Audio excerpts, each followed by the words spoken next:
Pau! Hello! Gusto Kumusta? po? Okay naman. Grabe. Okay Tell naman. us briefly yung experience mo at journey mo dito sa indoor spin class na ito. At talaga namang ginawa ka talagang ambassador. Ano po, actually, na-discover ko yung indoor cycling or yung spin by accident lang. Kasi yung girlfriend ko, matagal na siyang nagaganito and then parang one of the weekdays na nagbabanding kami, sabi niya, uy, gusto mo ba i-try? And then, parang sobrang ng time na yun, which was probably mga 2 years ago, parang sabi ko, sige, open ako na mag-try ng mga bagong bagay. So, try natin. And then, fast forward to today, kasama namin dito sa UP, nagbukas kami nung studio na Spin 101.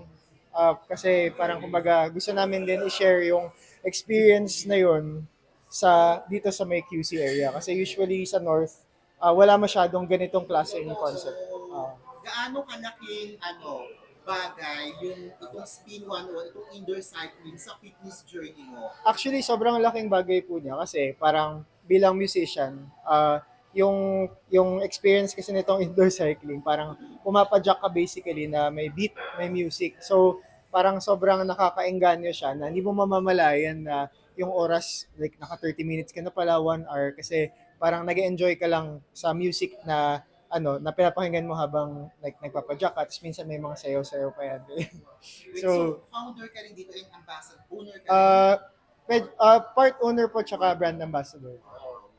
Lifestyle change kasi yung ginawa ko po nung pandemic and then even after. And sobrang worth it siya.